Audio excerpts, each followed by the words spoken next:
Hello friends, Tanya here for Trinity Stamps, and today we're doing another sneak peek for the October release. I'm going to be playing with a couple of new products. The first one is the Santa Mug Dies. This die set has so many elements to it. It is so fun. Very Christmassy. We've got a mug and a Santa face, this cool whip topping, a snowflake, some holly leaves, and a gingerbread man. And guess what? I used them all on one card. It is so cute. You're getting to see me assemble the Santa face on our mug. And here is our whip topping, which I'm going to have as kind of a hat.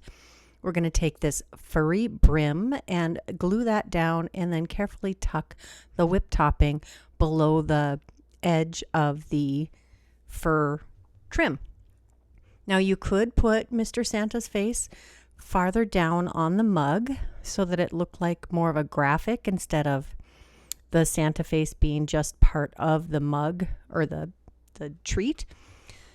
But this is how I first assembled it, and I actually kind of like it. Next we have a couple of eyebrows that we're going to adhere, and the nose and the rosy cheeks, and that will pretty much round out Santa's face. I'm just quickly adhering those to the face using some precision glue.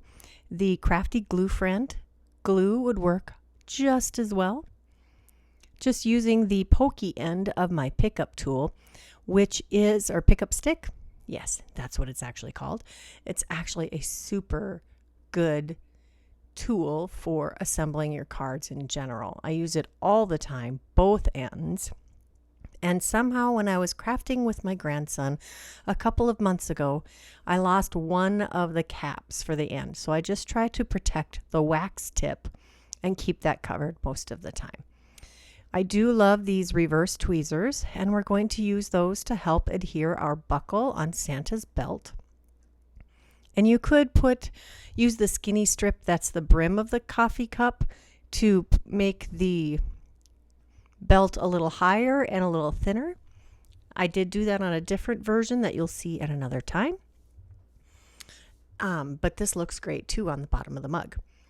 I'm going to add some white puff embossing powder to the beard, the mustache, and the eyebrows. Now I'm using an embossing pen to apply the white puff embossing powder, but you could use your Versamark or your Juicy ink pad to do that before you apply them to the mug. But I forgot. That's just the way it goes. I am using my heat tool to get that puff embossing powder to melt and be fluffy and snow-like or beard-like. I do heat the back and the front since there are several layers and liquid glue involved, and there could be some funny warping. Next, we're going to do some ink blending. We've got Salvaged Patina, Uncharted Mariner, Villainous Potion, and Black Soot Distress Oxide inks here. And I'm going to use those to ink blend over a 5.5 by 8.5 inch piece of white cardstock that I have glimmer hot foiled with some Aura foil and a new set of foil plates coming out in October. These are the little bows, big bows, and there are coordinating stamps and dies that were released, I believe, last year. Might have been the year before, but you can get coordinating dies to go with these foiled bows. So cute. And I love how the ink blending lights those up and really brings them the prominence. We're also going to use some Distress Mica stain in Harvest Moon, which has this bright gold or yellow appearance. Just dabbing a little bit on an acrylic block and spattering that over my project to add some gold spatter. I had spattered it earlier with some water. I do love a good spatter, and I think it just helps bring that night sky feeling into this card. Next, I'm going to use the Modern Embossed A7 stack rectangle dies, and I'm using, I think it's a 4.5 by 6.5 inch die. That's going to mat this card very nicely. I have a 5x7 card base here in white, and our cup fits on there perfectly. I do love a 5x7 card. I don't know if any of you have converted to it yet, but I highly encourage it. They make lots of stamps and dies that work perfectly on this size.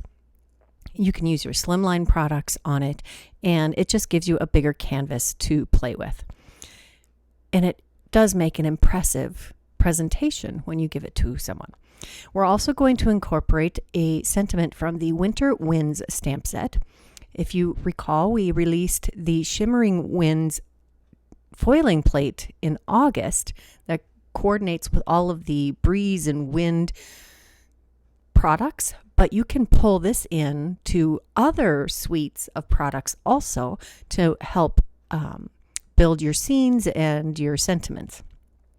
I've stamped this on some white cardstock, and I stamped it with VersaFine Clair Nocturne ink, and I am embossing it with some clear embossing powder because I wanted that extra special, and I do this with all of my sentiments pretty much. I like to have that extra shiny, little bit raised, extra specialness about my sentiment. I really want it to stand out well. There is a coordinating die for the Winter Winds stamp set, and I use that to die cut this sentiment. And now I'm going to trim it down with these kind of slightly bubble cut or fussy cut looking sentiments. It's really easy to trim them apart and separate the words so you can line them up however you'd like them on your card. Now I found the best spot to put this on this card was in the lower left corner.